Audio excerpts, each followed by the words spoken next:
Are you not entertained? Are you not entertained? These are the requirements that you need to have in order to date me, a single mom of 3 kids.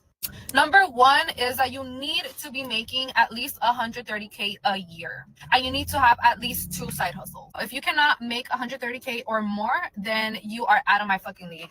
How do you expect to give me money for my kids if you only make 50K a year? Second is I don't date men that are younger than me because for obvious reasons. So if you are 26 and over, then you qualify. 26 to 35 is the age limit. Okay, I feel like 35 is pushing it because they look old as fuck already. Oh, I'm 26. I'm a baby. So yeah, you have to have at least 3 cars under your name. Your second car has to have 8 seats because I have 3 kids. So I want them to be comfortable whenever we go with you on a trip or something. You want me to come with you? I'm gonna bring my kids, and you need to have enough space for my kids. So that's why I require you to have an SUV and a vehicle of your own if you're going to be dating me. Another requirement is that you have to have a property under your name, and you have to be looking into getting your second property. Have to get a home that has 6 rooms because each of my kids have to be in their own room. So you have to be considerate. Purchase a house that has 6 rooms because that's only common sense. And if you cannot meet those requirements, then you're not the fucking one. The last requirement is that it has to be pink. If it's not pink, no. What's pink? Pink and brown go together. Pink and brown. Like, what? Duvalin, you know? These are... Hey, what's going on, family? This is High for No Picks Podcast. Yeah, so this is an interesting clip. This thing is going viral. Got like 24,000 likes. Mad people commenting on it.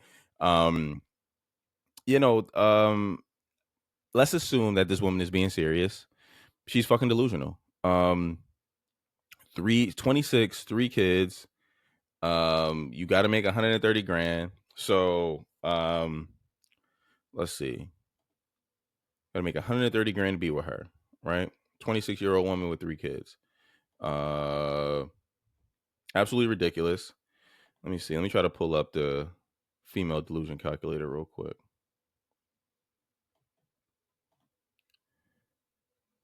Let's see. So what percentage of men in America make $130,000 a year? Female delusion calculator. Boom, there we go.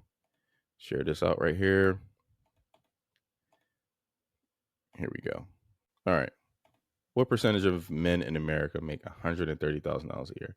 She said 27. She was very, very specific about the age. 27 to 35. She said 35 was old. They look old as fuck, right? So let's just say old 35, right? And she said pink. So I'm guessing she said down there it has to be pink. So I'm guessing she means dick. So I'm guessing she means a white dude. White dude, pink. I guess white dude's got pink dicks, I guess. Let's say 6 feet, whatever, right?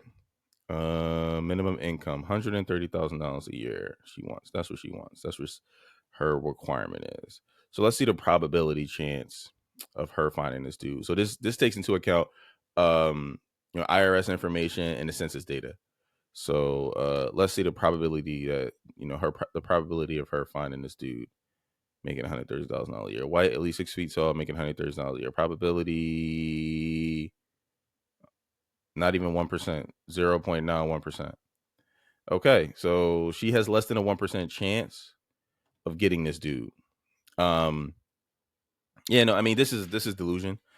She's very pretty, so I guess she feels like, you know what I mean, assuming it, like I said, again, assuming she's being real serious about these goddamn requirements. She's very pretty, so I'm guessing she feels like this is attainable. Maybe she's met 1 or 2 dudes like this in her life. But for this to be her standard is it's not real. Like, she's going to be single for the rest of her fucking life. And she said you need to have 6 rooms. You need to have 6 rooms, and you have you have to have 3 cars, and your second car has to have 8 seats in it.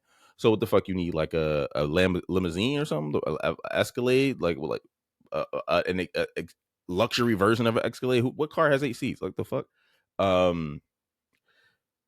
Yeah, that's crazy. And the 6 rooms, that's like a damn near a mansion, like a manor, like some shit where you gotta press a button and the gates open. You gotta drive up a swirly fucking driveway to get to get to the marble granite stairs to walk up. Like, this lady's tripping.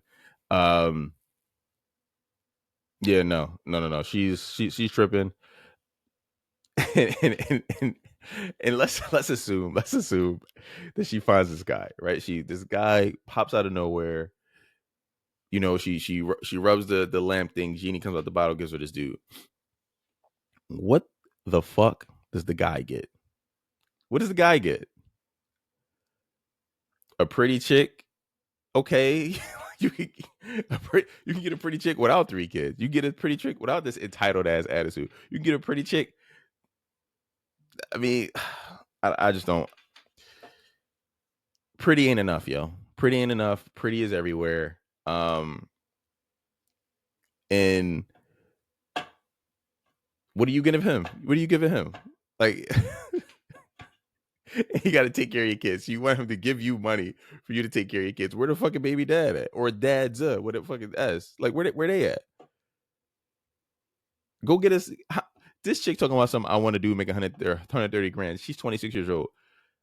I would bet money she's not making 70 grand right now. I would bet money she's not making 70 grand. But you want to do making this is crazy. Like, and the fact that people can say, like, men that say this shit get laughed at. Laughed out the laughed out the room. I have a friend. I'll tell a story before I end this real quick. I have a friend. All right, so it's I might as well say his name, fuck it, don't even matter. So a friend of mine in college, a little bit after college, got cheated on. He was with this girl for however many years, and she's a pretty Asian chick, my friend of mine or whatever. And he got cheated on, and he was like down in the dumps or whatever. And I got gathered some friends together, went to his crib, picked him up, like, bro, let's go out, let's have some fun, let's hit the bar, get some drinks, whatever. And it was just to kind of, take his mind off of being cheated on and whatever, being all sad and shit. And so we at the bar, we buying drinks or whatever, having a good time. And a chick, a pretty ass chick walks by, and we like, one of our friends tap him, like, bro, go ahead, like Larry tap him, like, yo, go ahead, like, get her, bro, get her. He like, no, I'm chilling. Me and Brian sitting over there to the side, kind of just drinking, not really paying attention. And but we hear the conversation. A couple minutes later, we take a shot together. Another chick goes by that's really pretty. Larry tap lips on it. Bro, you just let her walk by, like, bro, get her. He like, nah, I'm cool. So then he does it again. He does it a third time, and then taps. So we take another shot, have another drink, and Larry taps Rashawn again, like, bro, get her. So Rashawn was like, bro, nah, man, nah. I mean, like, I can't just be talking to any chick, like, only fuck with bad bitches. So we all hear it, and we all kind of look at each other and kind of glance at each other, and we just kind of start, like, we have this smirk, but we not trying to make eye contact because we knew we were going to laugh. And we all kind of looking at the ground, like, kind of like, all right. So he's quiet, and he's kind of looking at us like, are y'all going to, like, say something about this? And he says it again a couple seconds later. He says, well, y'all heard me right. I can't be talking to any chick in here because I only fuck with bad bitches. We ignore him again. We trying our best not to laugh. We just trying to be like, okay, cool. He says it a third time. Oh, fuck with bad bitches. So Brian goes, okay, bro, we heard you. So he was like, first of all, you don't fuck with bad bitches. Like, he was like the chick that cheated on him was her name Chrissy. He was like, Chrissy was all right. Like, we're not gonna take it. She wasn't in a bad area. Like, she was okay. Like, so we sit there busting out laughing, like, bro, like, this nigga. So he had a whole, like, fantasy of himself of, like, only dealing with, like, gorgeous women, and the women that he deals with were not gorgeous. She was just a regular. She wasn't ugly. I'm nobody saying she was ugly, but she was average. Nobody outside of him and her mom would call her bad. And we laughed at him for the rest of the fucking night. We just couldn't stop laughing. Like, it was like kind of tearing up, crying. We like, bro, like, you just went so hard. You wanted us to agree with you. You wanted us to be like, oh yeah, bro, you do, bro. But high five, bro, you do only fuck with bad bitches. Like, yeah, no, bro, you don't fuck with bad. You fuck with average chicks, and that's okay. Like, no one's faulting you for that. But you don't fuck with bad bitches. That's not what you do.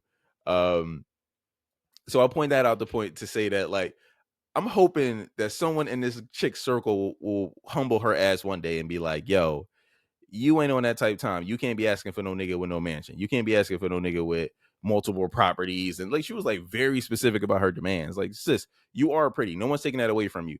But you can find a you anywhere. You can't find a dude making $100,000 a year, $130,000 a year anywhere. Apparently, he's 0.91% of the population. He's not even 1%. You take 100 niggas or 100 white dudes, I mean, put them in a room, less than one of them make the kind of money that you're talking about. And why would they choose you? Because you're pretty? There's a lot of pretty chicks. A lot of pretty white chicks too. I mean, you look Spanish, so a lot of pretty white chicks, a lot of pretty Spanish chicks, a lot of pretty black chicks, Asian chicks too. Like, why they want you? And guess what? He can get a chick with no kids. He's 26. He can get a chick with no kids. He don't need you with 3 kids and 3 baby dads. He don't need that. Just for you to be pretty and you got real specific demands, like you more trouble than you worth. Like, I'm sorry, you pretty as shit though. I'm not taking that away from you. Don't get me wrong. Anyway, let me know what y'all think, family. Like, comment, subscribe, and until next time.